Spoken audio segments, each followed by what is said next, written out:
Silks శ్రీరస్తు శుభమస్తు sale ప్రతి 25,000 రూపాయల కొనుగోలుపై ఒక గోల్డ్ కాయిన్ ఉచితం. Welcome to iDream media. So జనరల్గా మోకాలు నొప్పులు చాలా మందిని ఇబ్బంది పెడుతూ ఉంటాయి. అయితే మోకాలు నొప్పులు సివియర్గా అయ్యి చాలా క్రానిక్ స్టేజ్ సర్జరీకి వెళ్ళాలి. ఆ మోకాలు నొప్పులు కన్నా నార్మల్గా ఉన్న మోకాలు నొప్పుల్ని ఎలా తగ్గించుకోవాలి, న్యాచురోపతి వైద్య విధానంలో దీనికి ఎలాంటి ట్రీట్మెంట్ ఉంది, సో రాకుండా ఏం జాగ్రత్తలు తీసుకోవాలి, పూర్తి వివరాలు తెలుసుకుందాం. మనతో పాటు ప్రముఖ న్యాచురోపతి వైద్యులు డాక్టర్ జ్యోత్స్నా పులిపాటి ఉన్నారు. మ్యామ్ నమస్తే అండి. నమస్తే అండి. మోకాల నొప్పులు సమస్య చిన్న ఏజ్లోనే వస్తుంది. అయితే మోకాల నొప్పులు బాగా వచ్చాయి, క్రానిక్ స్టేజ్ అయింది, అది సర్జరీ వరకు వెళ్ళారు డాక్టర్ దగ్గరికి, అదంటే అది ఇంకా మనం ఏం చేయలేము.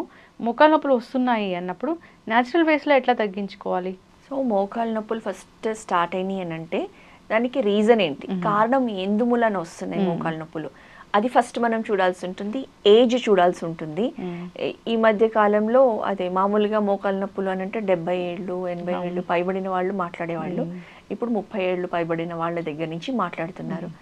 అయితే ఫస్ట్ చూడాల్సింది ఏంటంటే వాళ్ళు ఎవరైనా కానివ్వండి, అది డీజెనరేషన్ మూలాన ఉందా, మన నీ జాయింట్లో ఏదైతే కార్టిలేజ్ ఉంటుందో అది అరుగుదల మూలాన, ఆ గుజ్జు తక్కువ అవడం మూలాన, ఆ డీజెనరేషన్ మూలాన ఉందా అన్నది మనం ఒక సింపుల్ ఫిజికల్ ఎగ్జామినేషన్ చేస్తే కూడా తెలుస్తుంది.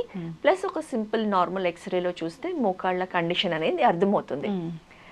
అలాంటప్పుడు ఫస్ట్ ఒకవేళ వాళ్ళు ఓవర్ వెయిట్ ఉన్నారా, ఎందుకనంటే మన మొత్తం శరీరంలో అన్నిటికంటే వెయిట్ బేరింగ్ జాయింట్స్ అని అంటే మోకాళ్ళని చెప్పాలి. సో మోకాళ్ళు నడవడానికి ఏం యాక్టివిటీ చేయాలన్నా కానివ్వండి, ఇవి స్ట్రాంగ్గా ఉండడం చాలా ఇంపార్టెంట్. సో సపోజ్ మనం నార్మల్గా ఉంటూ ఒక 2 చేతుల్లో ఇటొక 10 కేజీల సూట్ కేసు, ఇటొక 10 కేజీల సూట్ కేసు తీసుకొని మనం నడుస్తున్నాం అనుకోండి, మన శరీరం తీసుకునే కెపాసిటీ అదే ఆ 20 కేజీలు లేకుండా మనం యాక్టివిటీస్ చేసే కెపాసిటీకి ఎంత తేడా ఉంటుంది. సేమ్ థింగ్ ఓవర్ వెయిట్, బాడీలో ఆ 10 కేజీయో 20 కేజీయో 30 కేజీయో ఓవర్ వెయిట్ అనేది ఉంటే మొత్తం లోడ్ అంతా కూడా మోకాళ్ళ పైన పడుతుంది. దాంతో ఆ ఇంటర్నల్ డీజెనరేషను, ఆ వేర్ అండ్ టేర్ అనేది ఎక్కువైపోతుంది. రూట్ కాజ్ ఒబెసిటీ అయితే ఒబెసిటీతో పాటు ఇది మనం ట్రీట్ చేయడం ఆలోచించాలి. ఓకే. నెక్స్ట్, ఇప్పుడు ఆల్రెడీ 50 ఏళ్ళు 60 ఏళ్ళు దాదాపు ఉన్నారు. వాళ్ళు మన దగ్గరికి వచ్చేటప్పటికే, మా క్లినిక్లో వచ్చేటప్పటికే మనం ఎక్స్రే చూస్తే కంప్లీట్ 2 బోన్స్ మధ్యలో ఉన్న కార్టిలేజ్ అరిగిపోయి ఆల్మోస్ట్ దరిదాపుల్లో వెరీ థిన్ లేయర్ ఉన్న కండిషన్లో వచ్చారనుకోండి. సో ఏంటి ఇంపార్టెంట్ అని అంటే స్లోగా ఆ కార్టిలేజ్ని పెయిన్తో వస్తారు. మెయిన్ నొప్పి ఉంటుంది, వాపులు ఉంటాయి, ఆల్రెడీ నడకలో తేడా ఉంటుంది. ఒక అడుగు తీసి ఇంకో అడుగు పెట్టేటప్పటికి కంప్లీట్ మొత్తం బాడీ వెయిట్ అంతా ఒక దానిపైన ట్రాన్స్ఫర్ చేసి మెల్లగా మళ్ళీ ఇంకోటి పెట్టుకొని, సో ఇవన్నీ కండిషన్స్ మనం చూసి వాళ్ళని గ్రేడ్ అసెస్ చేస్తాము. గ్రేడ్ 1, 2, 3, 4 ఇలా 4 బ్రాడ్ గ్రేడ్స్లో మనం మోకాలు నొప్పుల పేషెంట్ని చూసినప్పుడు తెలుసుకుంటాం. Up to grade 3, grade 4 end దాకా కూడా సర్జరీకి కూడా పోస్ట్ చేసినా కానివ్వండి, మనము ఇచ్చే ఒక అద్భుతమైన ట్రీట్మెంట్ ఎప్పుడు చెప్తూ ఉంటాను. ఈ ట్రీట్మెంట్ చాలా బాగా ఉపయోగపడుతుంది సర్జరీ అవాయిడ్ చేయాలనుకున్న వాళ్ళకి. సో ఓజోన్ థెరపీ, అందులో స్పెసిఫిక్గా ప్రోలోజోన్ థెరపీ అని ఉంది. దాంతో ట్రీట్మెంట్ ఇచ్చినప్పుడు నొప్పి అనేది ఇమ్మీడియట్గా తగ్గుతుంది. ప్లస్ మనం దీంతో పాటు రూట్ కాజ్ని అడ్రస్ చేస్తూ హోలిస్టిక్గా కొంచెం డైట్ కౌన్సిలింగ్ కానివ్వండి, వెయిట్ తగ్గాల్సిన కౌన్సిలింగ్ కానివ్వండి, ఇవన్నీ కూడా చేస్తామన్నమాట. అలా చేసినప్పుడు మోకాలు నొప్పులు అనేది మనకి 6 to 8 వీక్స్ టైంలో చాలా బాగా 70-80% పెయిన్ తగ్గుతుంది. ప్లస్ వాళ్ళు నీస్ని స్ట్రెంగ్తెన్ చేసుకునే దానికి నీ స్ట్రెంగ్తనింగ్ యోగిక్ ఎక్సర్సైజెస్ అని కూడా మనం అడ్వైస్ చేస్తాం. దాంతో ఈ పెయిన్స్ రాకుండా ఎలా మెయింటైన్ చేసుకోవాలి అన్నది కూడా మనం అడ్వైస్ చేస్తాం. కాబట్టి చాలా బాగా కేర్ తీసుకోవచ్చు. ఓకే, ఇదొక థెరపీ ఉంది, ఓజోన్ థెరపీ చక్కగా పనిచేస్తుంది. మోకాలు నొప్పులు ఎంత క్రానిక్ స్టేజ్ ఉన్నా కానీ దీన్ని ఒకసారి మనం ట్రై చేయొచ్చు. అయితే మోకాళ్ళలో గుజ్జు ఒరిగిపోతుంది అన్నప్పుడు దాన్ని ఎలా స్టాప్ చేయాలి, ఎలాంటి ఆహారాలు తీసుకోవాలి, నిజంగానే ఏదైనా ఆహారం తీసుకుంటే మ్యాజిక్గా అట్లా గుజ్జు పెరిగేలా చేస్తుందా? సో ఆహారం అని అంటే ఇది యాక్చువల్లీ గ్లూకోజమైన్ అనే ఒక కాంపోనెంట్ ఆ గుజ్జులో మన బాడీ న్యాచురల్గా ప్రొడ్యూస్ చేస్తుంది. అండ్ ఈ గ్లూకోజమైన్ అనేది మనకి సీ ఫుడ్స్లో కొన్ని క్రస్టేషన్స్ అంటాం అన్నమాట, ఒక రకమైన సీ ఏవైతే ఉంటాయో క్రాబ్స్ లాంటివి వాటి షెల్స్లో అవైలబుల్ ఉంటుంది. కొన్ని చేపల షెల్స్ వాటి పైన ఉన్న ఏవైతే స్కేల్స్ అట్లాంటివి ఉంటాయో అలా కొన్ని వాటిల్లో అవైలబుల్ ఉంటుందన్నమాట.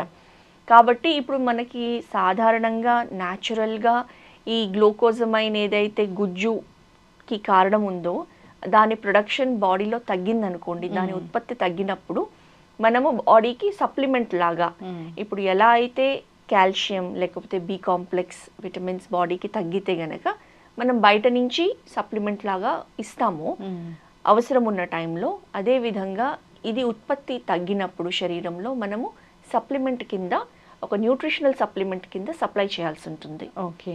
సో న్యాచురోపతిలో దీనికోసం ప్రత్యేకమైన డైట్ ఉంటుందా ఏమైనా? ప్రత్యేకమైన డైట్ అని అంటే దాంతోపాటు బోన్ హెల్త్కి కావాల్సిన కాల్షియం మెగ్నీషియం రిచ్ ఫుడ్స్, మన ఆకుకూరలు కానివ్వండి లేకపోతే నువ్వులు రాగి ఇవన్నీ కూడా high calcium food sources.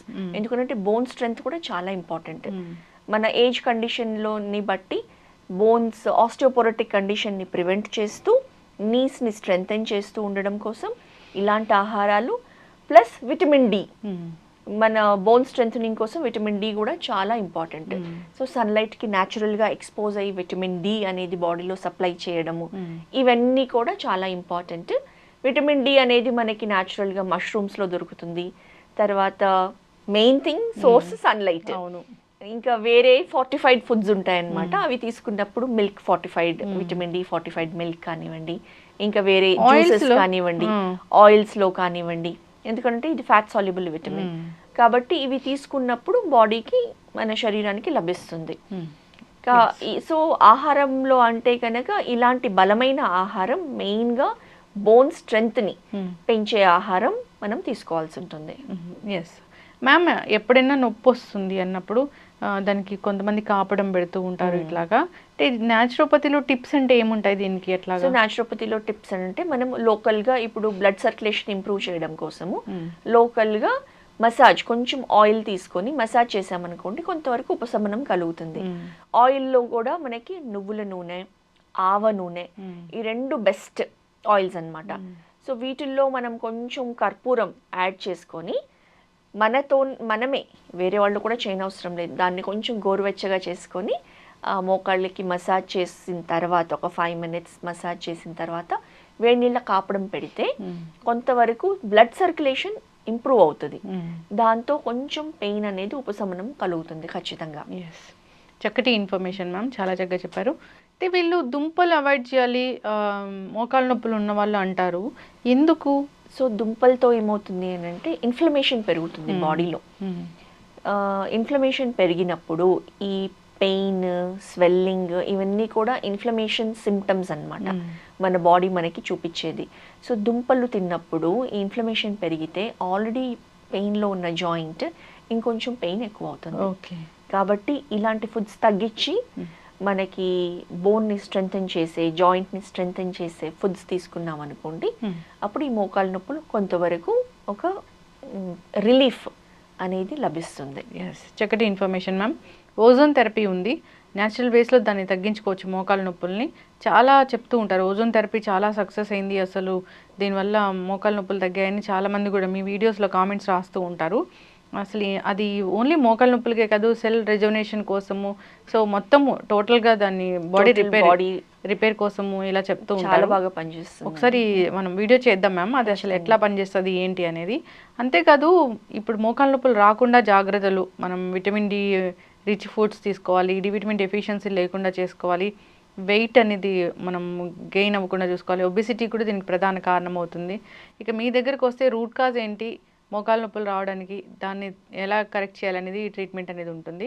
So naturopathy వైద్య విధానం అంటే అందరికీ ఇష్టమే.